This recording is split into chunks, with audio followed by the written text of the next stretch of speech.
All right. Hey, welcome aboard. Mike Holmes here again. Today we're going to be spending some time, just the two of us here, talking about probably one of the most important outreach elements that we use in our church as far as effectiveness. Now, we hand out flyers and we've been door to door and we've done a lot of different things over the years, but one of the things that has helped us to connect with a young family and stick with that young family, bring them into the church and they'd stay a long time, has been this idea of these outreach day camps that we're going to be covering here today. So we have lots more resources on how to do these and the hows and whys and whats and a lot of detailed information that you'll have access to. But we want to, or at least really what I want to do right now, is just kind of sort of give you the bare bone basics of what these actual events are and how they work. The word day camp is used in a variety of different ways, and so we tend to call these outreach day camps when we're talking about this. And I think it can best be explained through our story. When we started our church back in 2013 or 2007, 13, 14, yeah, quite a few years ago. Don't do math on the air. Let's see. Yes, it's been 15 years anyway. When we started our church, we knew we wanted to be involved with camp stuff. I had done camps my entire career. I'd spent all sorts of time running different Bible camps, being the speaker at Bible camps, being the camp director, the games guy, the counselor. I mean, formulating them, training guys to go out and run camps. Through the Baptist Youth Mission, we have done, literally dozens and dozens, if not hundreds of camps over the years, and love doing that. So when we started the church, camping was certainly going to be part of it because every church has some type of summer camp experience. And most of the camps that I had worked with, and perhaps you've worked with too, are more like what we would call like a week-long format where you drop the kids off and they're there for a whole week or, 5 days, 6 days, and then you bring them back and hopefully they're a lot better. Some of them you actually go with them. Some of them you drop them off and they have, professional staff that is trained to work with them. And there's advantages and disadvantages to all of those. But all of those, one thing they did have in common is they took a lot of commitment. It took a lot of money. And when you're a church plant, and if you're a church planter right now listening to me, or if you're the equivalent of a church plant, which means you don't have a lot of young families, then what you need to do is kind of shift your gears a little bit. And that's exactly what we did to be able to still have the camping experience and kind of fulfill some of the stuff that we wanted to do. We know that wilderness and doing stuff outside and play and exercise with kids, getting them out of a building, there's so many powerful things that come with that. We knew that was an important part of how we wanted to minister.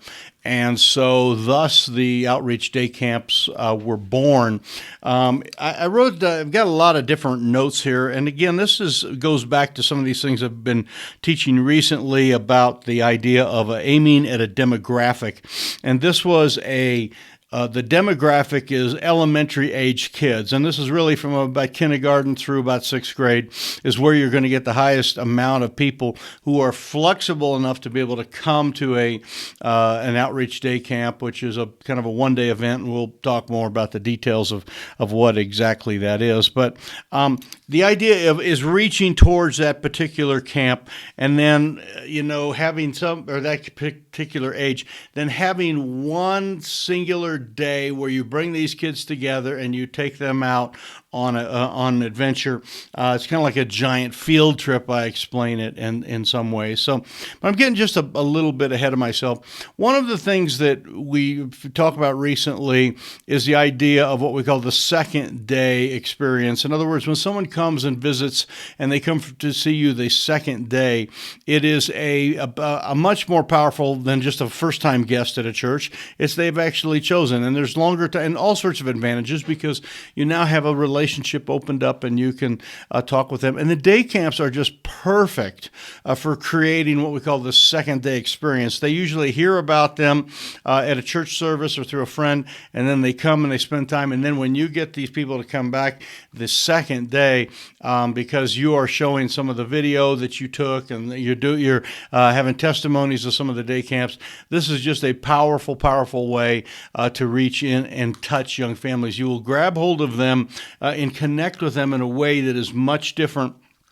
than just a singular, a single service. And so let me get into some details here. A couple different things is sort of philosophy things here is people who love kids. And I've shared this with you often. It's the idea that if you love children and enjoy doing things with children, spending time with them and having fun with them and making provision for them. In other words, if your church like took time and built a really nice playground, people in the community would know that that's an expensive adventure and that you put a lot of stuff into it and that you truly love kids. You put your money where your mouth is.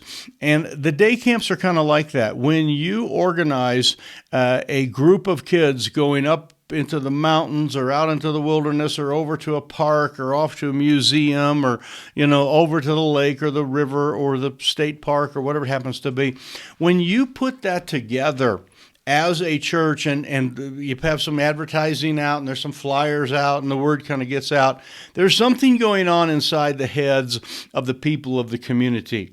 It's not that, they just want people to come sit in their buildings so they can yell at them, sit in their building and then take an offering so they can get their money, condemn them or whatever. There is a whole different, wow, that church loves children. They're doing something for children. It's very similar to a food bank ministry. We have one of those as well. It creates a different attitude in your community when you give or reach out or do things for people rather than always having them come and partaking of your standard event. So this idea of people loving people who love kids is just a very good little philosophy that's underlying there. And when you organize some day camps and you put some flyers out, and even when people can't come, they hear about it, they know about it, there's something that they recall and remember about your church, that you are a church that gives rather than takes. And this is a very, very important thing. So the gist of the day camps that makes them really unique is that you are now doing something different than just teaching. Many churches, have a Sunday school or vacation Bible school, preaching services, all that. And there's a lot of we stand here, you sit there, we talk to you, you listen or whatever. And it's more of a teaching type venue. Everybody in straight lines, and I'm going to teach you and tell you what's right and what's wrong. An experience like camp, whether it's day camp or typical week-long camps, is that you are now doing something in a longer venue, many multiple hours, but you're also, because of that length, there's a lot of things that are going to be happening. And for the young people, what bonds them is that you share an adventure. You have shared something and you have done something together. Years ago when they came out with DVDs and some of that stuff, they thought that movie theaters would kind of go out of business. Movie theaters and all that, the large plays and venues and concerts, you can do all of that stuff and just listen to it in a set of earbuds. But why do people still go to large concerts or, the symphonies or movie theaters or things like that? Why do they still do that? Because there is something special about sharing an adventure together, and you're kind of you're bonded in a way, and it fulfills kind of a part of our humanness that God gave us. So we have times when we come back from a day camp, and we've had 30, 40, 50, 60 people out there, kids or whatever, and we're all going home. And I've had kids that I've hardly even interacted with, don't even really know them. The day camp is over, and before they run to get in their mom's car and tell them all about it and drive home, I've had these kids just kind of run up and just hug me. And it's I really don't hardly even know this child. I don't have much to relate, but they are they have done something together. And it's just an amazing thing. Just today, I saw one of the young ladies, little girl, young lady, very young. Okay, got to be second grade, something like that. And 2 years ago, we went on a day camp together. So this girl would have been maybe 5 at that time. And we took her and her sister and her mom and her mom's mom, so grandma. So all 3 generations of girls from 5 to, probably well into the 50s. And we went in a cave and we crawled through a cave together and had an amazing experience. We had about 40 people in this cave, and those 2 little girls were with it. And ever since then, those girls have been like this close to me, and I don't hardly know them very well at all. They look a lot alike. I can't tell them apart sometimes. I have to kind of really think of what their names are. But we've been able to minister to them because we shared an adventure together. And that is just one of the coolest things that a church can do, is when you can actually do things together. Your church might have family camp experiences. You might have large picnics and other things like that. And there's always some type of a bonding there because people remember. Maybe you had a church picnic and you and a couple other guys played horseshoes together. And then every time you see them for the next few years, like, hey, let's go throw some horseshoes. In other words, there's a connection there. And that connection is healthy. It can be extremely healthy for a church. And a day camp is a way for you to get a connection with dozens and dozens of children and, of course, their parents as well. And in the day camp stuff, we'll teach you. And if you have any questions, you can, of course, we can talk about that, how to get moms and dads, to come to the day camp. So for the children, the key for children is that you're really having this shared adventure. Now, the key for parents, and we'll speak about parents that don't come, because parents that do come and would attend, you would have that shared adventure thing as well. But the key for parents that don't come is that you are moving into, when you're running a day camp, this outreach day camp, you are moving into a new category with parents. If you're their pastor, if you are their Sunday school teacher or whatever, those are some great relationships, and they have their own sets of benefits. Are very, very powerful things to have. But when you have gone on a 12-hour event for somebody with these kids and spent time with these kids, you now, as with the parents' relationship, you are now in a new category, and that is that you are a trusted child care provider. Now, in America, in this day and age, the most trusted profession of everything out there, whether it's doctors or school teachers or politicians or lawyers or whatever you think it might be, there's trust factors all the way there. Which one? Who do you trust the most? This one, that one, whatever. At the top of the list, consistently over the years, is a child care provider, a babysitter. The person that you will leave your precious children with is the most trusted person that is out there in any type of profession. And when you, as a church, can add that to the resume, of you giving them truth, and you're visiting them in the hospital, and you're loving on them as a pastor or as a Sunday school teacher would do, you have now added a huge big check mark in your resume there with those people, because now they're looking at you in a different way. In fact, we've had people that have called us and said, hey, could you watch our kids for the weekend? Or could you, a lot of these families that we've interacted with, can my kids spend the night at your house with your kids? Because they are looking for someone they really trust. And that might be a new ministry you could start, the babysitting ministry, have people all over to your house, have the pastoral slumber party, have them all over. Yeah, that would be a blast. But anyway, you have now it's a shared adventure with the kids, but it's a shared responsibility with the adults. It's this idea that you both have done the same thing. You both have experienced these kids. You've seen them, and the reason that we the secret sauce to some of the day camp is to have a longer day camp. A lot of people try to shorten them up and do them a couple hours, just go have fun or whatever.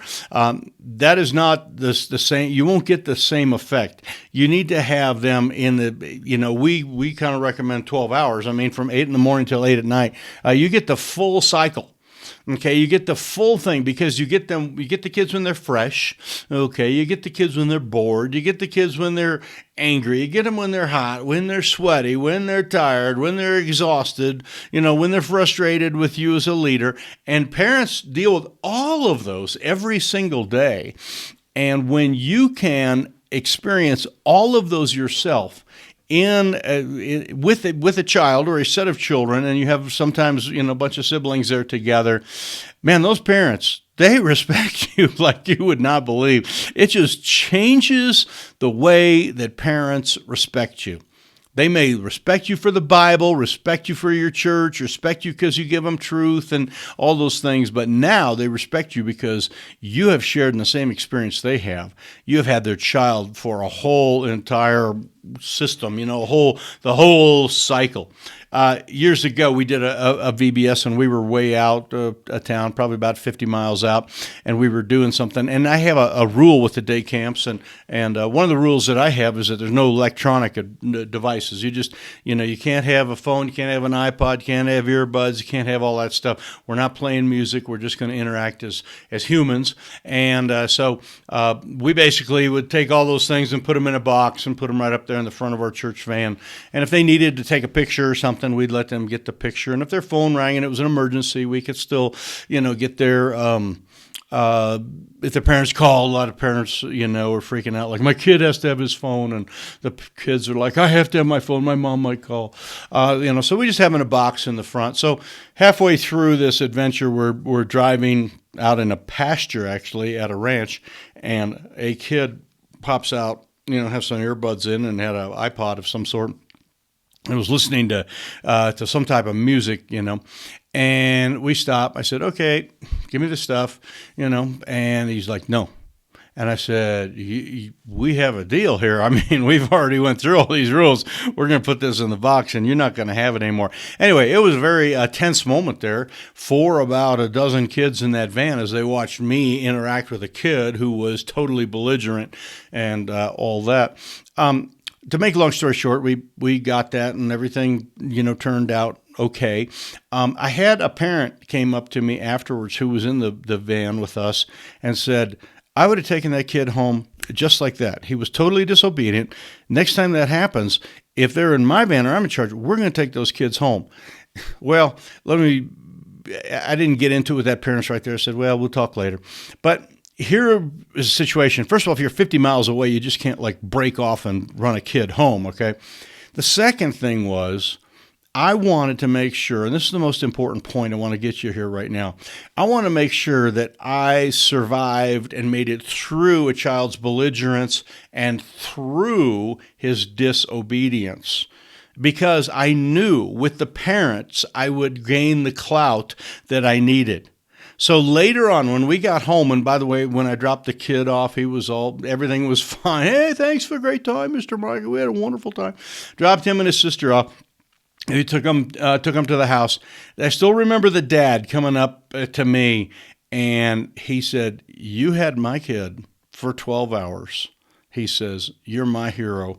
Okay, he stuck his hand out. We shook hands. We are still highly involved with that family, and this was 10, 12 years ago that we had that. Folks, the idea of sharing that experience of being with kids. Parents, if you deal with a disobedient child and you're, navigating all those things of how to do that, they can't send their kid. And I told this to the staff people later because we did a debrief afterwards and we talked very lengthy about it. I said, we are not sending kids home. I said, that is not part of it because we are wanting to win these parents and we're wanting to go the cycle with everybody here. It's not about our convenience, about how things are smooth with us. It's about us winning these parents over.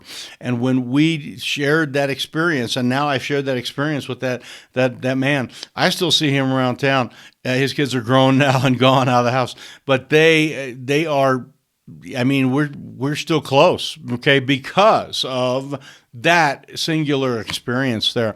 So day camps can be this powerful, powerful experience where the kid is bonding with you because you guys have shared the adventure together, and the parents then are bonding with you because you have shared the responsibility and shared, that whole, in this case, an adventure there too. So that is sort of an underlying thing with the day camp that we have. And we would, of course, deal with discipline things later and talk with kids later if there was major issues. And we're not going to have a safety issue where someone pulls a knife. We're going to, make sure we take care of, and we've had that, by the way, too. We're going to take care of all those kind of things. We're going to make sure everyone is safe and secure, but we're going to make it all the way through with this kid. And that is what changes everything, is when you start to become the child care provider and you have shared the experience with the child and the responsibility of the parent. And that does not come as a Sunday school teacher. That does not come in a vacation Bible school. It does not come on a couple hours on a Sunday when they are in a junior church or Sunday school or preaching hour. That comes through an outreach day camp style ministry or summer camp style ministry. And we wanted to have that. And I want to urge you to figure out a way to run these day camps. Now, often we get the question, how many of these do you run? Because these are totally exhausting. And you can run a lot of them. There's many ways to do it. We do not do it every day of the week, for 1 week, and then it's done for the summer. What we do is we do a set of day camps in every month of the summer. So we have a set of June day camps, a set of July day camps, and a set of August day camp. So that's basically how we do it. We used to do them all on one day, and it got to be the logistics. We got, and I know this will be exciting for you, you will have more kids sign up for some of these things than what you practically can handle. It is a neat thing to have a lot of people want to come and be with you for 12 hours. It is a powerful thing for a minister and his staff to be able to have that. But if you promote these properly and you get a little momentum going on them, you'll have a lot of people show up. So we had a few that got into the 60 and 70. I think we probably had 80 on one day camp. And they're all riding in vehicles. We had a couple church vans, a couple 15-passenger vans, and then a bunch of suburbans and stuff. And oh my, it got to be, the logistics of it got to be crazy. So we split it in half, and now we have about 30, 35 each time we do it. And that number is good. You can get everybody in and out of a vehicle in this, the amount of time that you need. We would stop and do a bathroom break with 70 or 80 people, and it would take, 45 minutes just to use the bathroom. I mean, it was a bad situation. So we split it up and made it a little bit smaller. So let me go through just a couple of the, the basics here, a couple of the concepts that are involved. And again, there are some other venues here where we're teaching the actual how-tos and the nitty-gritty. I'm not getting into all the nitty-gritty on this particular thing. You'll see some of the other resources that we have that have some of that. So the concepts. The first one that I want to mention is the idea of long, okay? And I've already really kind of rang that bell for you. It is a long time. The longer, the better. At least make it 8 hours. At least go from, 9 till, 5 or 6 in the afternoon. If you can do a meal, if you can catch a lunch and a supper in there, you get 2 meals. You get the full cycle on all of that. But the longer, the better on this. We like to meet at our church at 8 in the morning. We do an orientation, and by the time everybody's orientated and we got bug spray on everybody and water bottles for everybody and double check their lunch and make sure they've got everything, we're not getting out of the church till, almost 9 o'clock. And then we are returning after a kind of a hot dog meal about 6:30, 7:30, something like that, after we have a campfire service and some stuff along that line. So we are basically pushing the 12-hour package, but try to get it as long as you can. The other thing that makes it good is travel. And there are some places, some churches have the ability to do day camps or do a big adventure camp right on your own church property. Wonderful if you have all that. But the idea of traveling and going from place to place to place, multiple places, is much more family oriented and kind of fits with the way a family works. So you load everybody up, and what we do is we have a couple of different church vans we've used. We've used our town van, and they can have, I think it's 15 passenger vehicle there. So we've been able to kind of get quite a few in like 3 bigger vehicles. And then from there, we have some trusted people that drive, and they have their own car. So these would be like our church staff people, and they have a Suburban or something, or minivan that seats 6 or 7 or 8, or something along that line. We like to travel. We like to be out there driving some.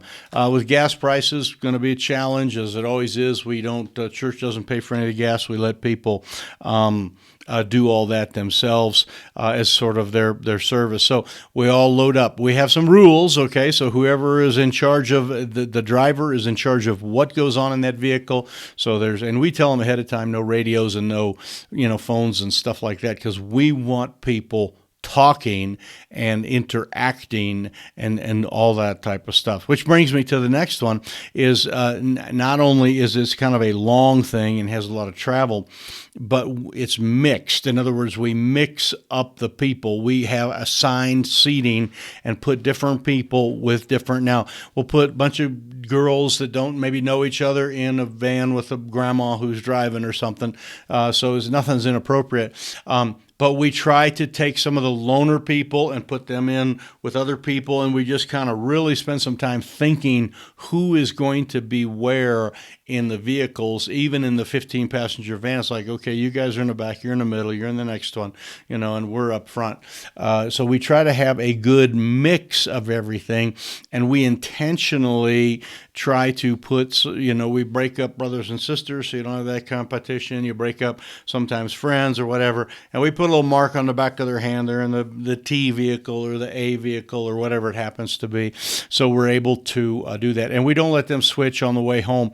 Now, lots of times we get pushback on this right off the beginning, and people are like, oh, I want to be with my friend, I want to do that. And if they're friends and they invited a friend, we try to put them together so that they can have that shared adventure. But there are lots of times when, and you probably know who they are in your church, that you need to break up the friends. They do not need to be together, and cousins or whatever. So we split them up purposely. We also put different adults in different vehicles, and this turns out to be, and if you're going to have parents come along and visit on the trip as well, many times you can have a single mom who is just filled with questions about raising little children. She can be in a vehicle with a grandma, an experienced, godly grandma, and you are building these tremendous relationships. So a couple of years ago, we were doing one, and we're all hopping in the church van. I was driving the van, had a guy with me, kind of first-time guy, and a dad who just needed to spend some time with me. In other words, I got to spend a lot of time talking to him about the things of the Lord and all that, but his kid was in the back with us. In fact, his kid might have actually been in a different vehicle, But I had him be my logistics guy, so when we'd stop, we'd count vehicles and count kids, make sure everyone was there. So I had a good reason for having this guy there. But we weren't 2 miles from the church, and someone's like, turn the radio on. It's like, he was reaching. I said, no, we're not going to turn radio on. We don't do that. And he's like, well, can't we just listen to some tunes? I said, no, we're good here. Yeah, you just wait. So we get going, and we're not, down the road, 10, 15, 20 miles. And especially by the end of the day, I kept saying, listen, you hear it? And they are back there chattering and, yakking and having a great time. They're all building friendships with each other. They're talking about things. And if you have a good teenager, and we use our teenagers as workers, if you have a good teenager who's good at kind of, including people and, hey, tell me the funniest thing that happened to you. And, pretty soon that you have a really good set of conversation going, and you are creating friendships.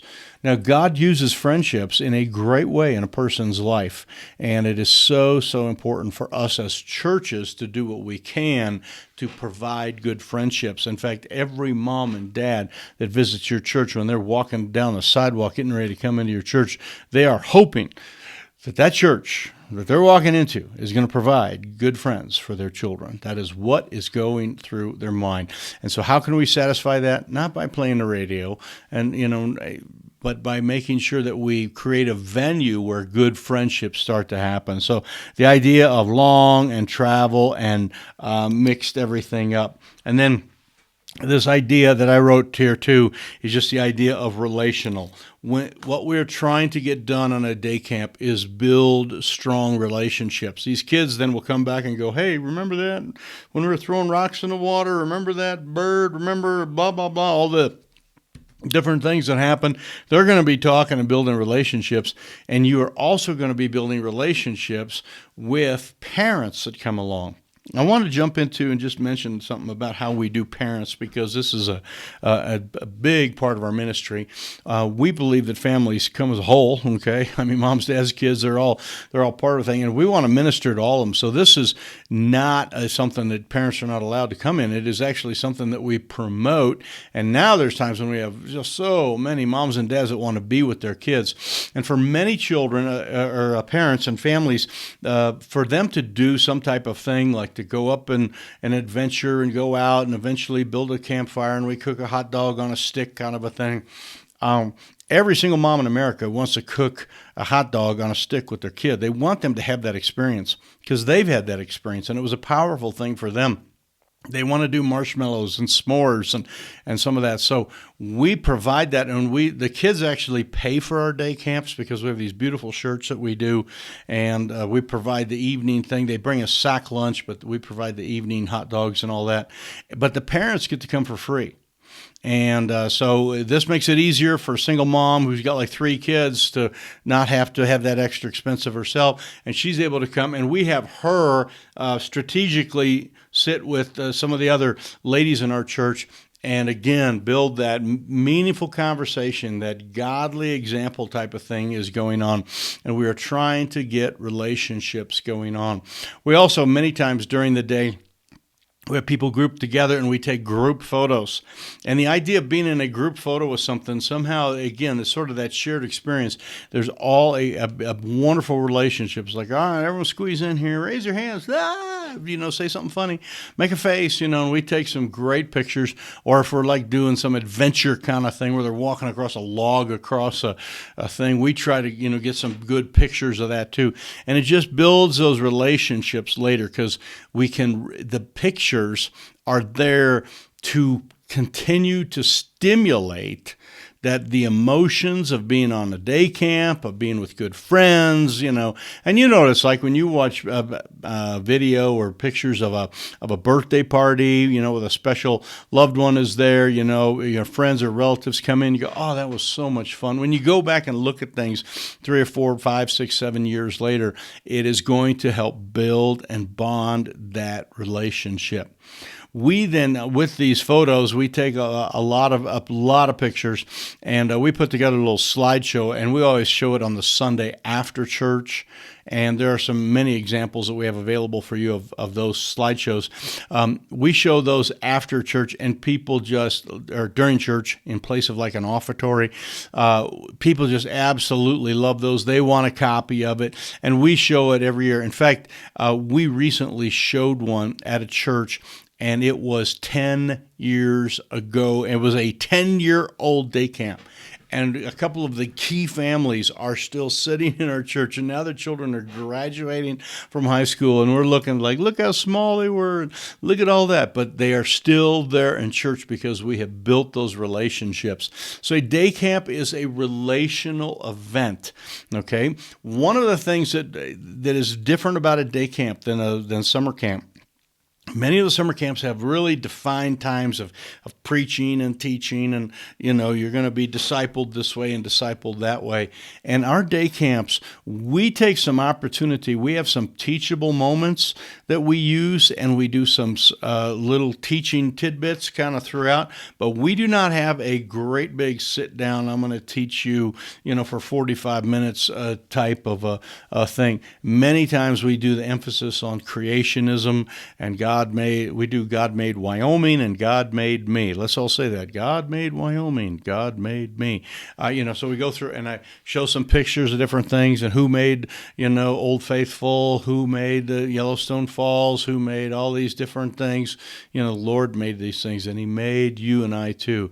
And we're going to go see something here in just a few minutes. I want you to start to think of all the things that God made. So when we get to the edge of that waterfall or that lake or whatever, what I'll do is stop, talk with the kids, and we'll do these teachable moments and say, what all has God made here? And it is really interesting to get the children's observations of what all God has made. So it is a different type of teaching in that way. Now, we have people that do day camps when they actually sit down and, teach a lesson out of Luke chapter 11 or whatever. And that is fine, and those are some good things to do. We just haven't done as much of that. We've had much more testimony, and God has answered prayers, and what is God doing in your life? We sit around the campfire and have some good discussion along that line. So it is a relational thing. It's what we call an acquisition event, where we acquire a new kid, acquire a new family, build them up, and then we're able to reach out to them further. So those are sort of the things. Let me give you the key elements here of what is going on. First of all, we have an orientation, where we kind of make sure everybody, has all the stuff that they should have and things that they shouldn't have. We always go to, another key element is we always try to go to a playground. And we found that if you take the kids from this town and go to the playground in the next town over, or different towns, locations, that they'll play for an hour and have absolutely a blast. They have a wonderful time, and that allows the parents to do some bonding and hook together. So we always try to get a playground, and almost all playgrounds, in America today have some bathrooms associated with them, which is one of the things that is really key. If you're taking a lot of people around, you really need to and we always go out and we scout the day camps ahead of time, so we know where we're going. We're going from here to there, to there, to there, to there, to there, to there, and then back to the church. And we know which of those we can cut out. If we end up getting rain, we're not going to go to that one. If we need to hustle home for whatever reason, we can skip this one and get to that one. We can always have the campfire at the park near a church, but we'd really like to have the campfire out there in the hills by the creek. And, so we kind of have it all planned out ahead of time. But we make sure we go to find some type of playground. We find where the bathrooms are. We have those. And then we also have all sorts of different stops, so in other words, we stop at several places just to read a historical sign. We stop and throw rocks in the river. I have a girl, I just saw her a couple days ago, probably 8 years ago at a day camp. I taught her how to skip a stone, throwing a stone across the water, taught her how to do that. Just a couple days ago, she's probably junior in high school now. I was over at their house helping out with something, and she said, Mr. Mike, give me a hug. It's like, okay, you know how it is, those side hugs you do at church, So, but yeah, we're still very close because she's like, you taught me how to skip a rock, It was just really it's kind of a cool experience. So we have many, many stops where we do things. We'll read some signs, or we'll do some bizarre things that they've never done before. And I'll give you one as an example. This one is this, and you'll think, why am I doing this with these kids? But they will never forget it. So we've scouted all these out ahead of time. So you're out on some country road and you find that there's like a bridge or a big culvert.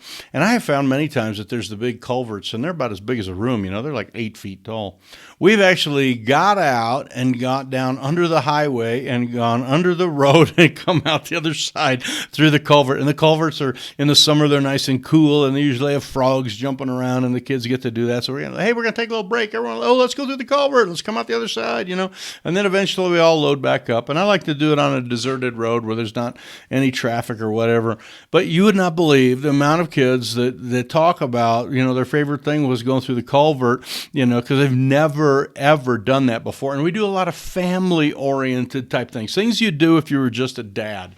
So you're basically just kind of being a mom and a dad out there with these kids. So there's many, many stops. And so think of all the little things that you can do some stops at.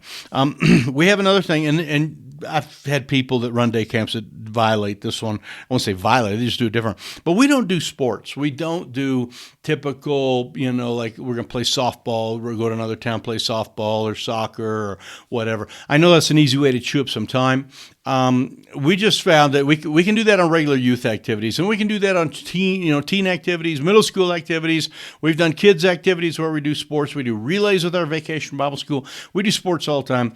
Day camps, we just don't do sports, but we do throw rocks, and we do have like frisbee throwing and sort of those individually kind of things. We've done some of that, but we don't do typical sports because we found that kids will find something to do. One of the things that is always one of the funnest things to do is you find a little creek, that's like about that wide or whatever, and everybody grabs a stick and you throw it in and you race the boats, down to a stop point. And we have done that for hours. We have raced boats on little tiny creeks, and those kids absolutely, absolutely love it. So I'd rather have them racing boats and playing in the creek and skipping stones and sometimes we will have contests like go catch a frog so you get the biggest frog. We've had to go so you can find the biggest leaf, like they go out and find the big leaves that are growing somewhere. We've done like measuring a tree. We gave them all tape measure, and we'll see how far it is around a tree and see if you can find the biggest tree. We've done some things along that line, but we haven't done traditional stuff. We've always kept it family type of things. And then we've always taken a lot of pictures. So everybody around the tree, let's all pretend like we're pushing the tree over and, take a picture. And, a couple of years later, they're watching, they go, remember when we pushed the tree over? They just, they love that kind of stuff. So those are some of the main elements to it, okay?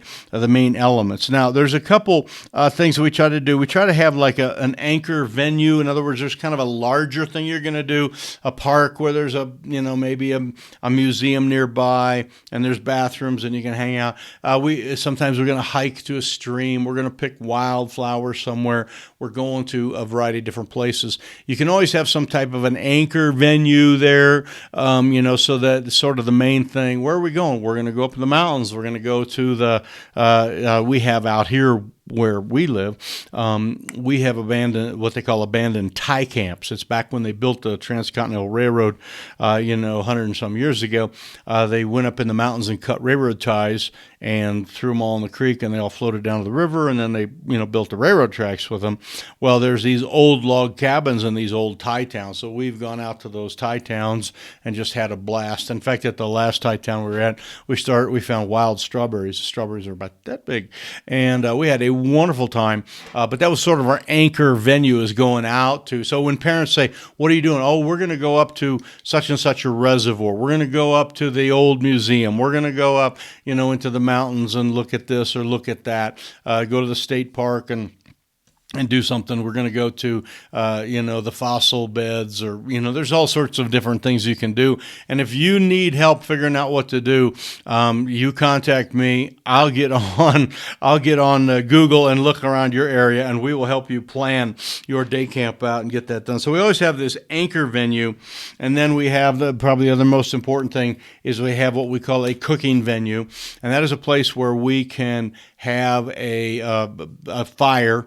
And we like to have a campfire where we cook hot dogs and do s'mores, and that it's something special about it. Sure, you could have someone cook the hot dogs. Yes, there'd be a lot of different ways you could do it, but don't do that. Let the kids cook their own hot dogs. Some of them are going to burn them to black crisp. Some of them are going to not cook them very good at all. They're going to have them fall in the fire, but they are going to remember that experience forever. And so you let them cook hot dogs. One thing we've added to this that you may or may not be able to do is we cut our own sticks for cooking.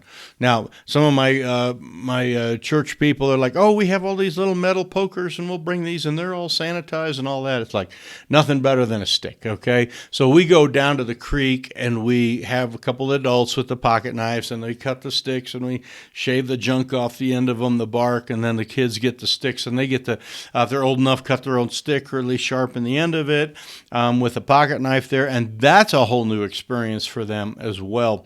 And some of them have, old dead sticks that when you put it in the fire, it catches on fire right away, and they learn that doesn't work.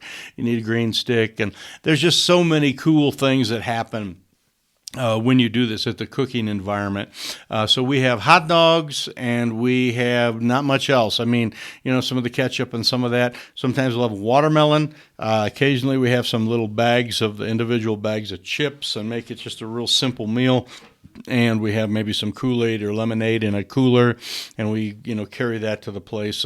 And we have had some cooking venues which have not been really official cooking venues. I mean, we've done it at parks before, and they had the little pedestal grill there, but we had to cook all these things, and we didn't have any charcoal. So we built a fire right on a pedestal, and everybody's cooking hot dogs right on a barbecue grill, and we're just picking up sticks from around the park, and they're like, I didn't know you could build a fire and do that. So a lot of adventure and a lot of things here, but the couple main venues there are the anchor venue and then the cooking venue. Those are some you want to think, and make sure that you've got bathrooms and plenty of running water, things along that line. So a couple last things that I have in my notes here that is something is you do not have to have a super tight schedule for these things. You have to let kids play. They love to play, and you can turn them loose at a playground and probably be there for 2 hours. You can go to the side of a creek or some place where you're cooking, and you can let them play, and they will have a wonderful, wonderful time.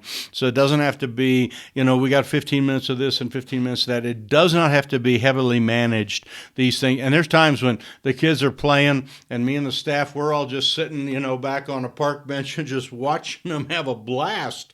And we're like, oh, this is the life. They're going to have this ministry. They're never going to forget this day, and we're really not doing that much. We're just kind of watching them, and we monitor, make sure they're safe and all that. The other thing I put is let them talk. Let them have a communication and talk to each other, and just really, and this something happens on the vehicles in the way back and forth as they create some friendship there. You don't have to always be singing camp songs, and those are fun. You can do that too if you have someone that's good at leading some of that. But we'll find that they talk. And what is interesting too that happens on a day camp, a very powerful thing, is that we have many times in our world, okay, your world too, we seclude kids. In other words, we have Sunday school for the second and third graders, and then we have middle school, and then we have adults over here, and they don't necessarily interact in a spiritual environment. But to have kids sit down next to adults and start to ask questions and start to talk, and when you go around and you start to talk and you sit down, like, what do you got there? It's like, oh, I got a caterpillar, and they're playing with their bug. You start to, as an adult, to communicate with them. That doesn't happen in church too often. It happens a little bit with parents, and most pastors are pretty good at talking to the little kids, that are around their church afterwards. They see them and spend time with them, but they don't do there's not a lengthy venue, or there's not, like say, some of the interest, tell me about what do you think that is? That's a grasshopper. No, that's a cricket. No, that's and you're talking about things, and you're just interacting with the children. That is a wonderful, wonderful experience that doesn't happen. So let them play and let them talk. And the last one I have here is let them be exhausted. And when we drive home, probably one of the greatest things when day camp is over, because if our cooking venue is like an hour away and we have to drive that hour back to where the church and the parents are, what happens to every one of those kids. Man, they've been running around. They've been in fresh air. They've been exercising more than they normally exercise. They've been yakking more than they normally yak, and they are falling asleep. And I have some of the best photos where we've got pictures of kids just, passed out and falling asleep. And there's a level of contentment with that is really good. And again, there's the parents who are like, you got my kid when he was cranky, and you got my kid when he was exhausted. You have been with them all the way through, and that is a powerful, powerful thing. So all of this is part of this idea here of aiming towards a demographic. And again, I want to reiterate the idea that we aim towards a demographic. These are the elementary age kids. These are kids from kindergarten through basically, sixth grade. Our middle schooler and high schoolers, we have them help at the day camp. It is not made for them. They don't bring extra friends usually. They are helpers, and we put a vest on them. We give them these little fluorescent vests, and we tell them, if you're a middle schooler, high schooler, you'd like to come, you can come, but you're going to work hard for me, and you're going to help, get the kids back and forth in and out of the vehicles. You're going to help, go to the bathroom with these kids, monitor that. You're going to help me carry food or whatever. And when I say jump, I want you to say how high.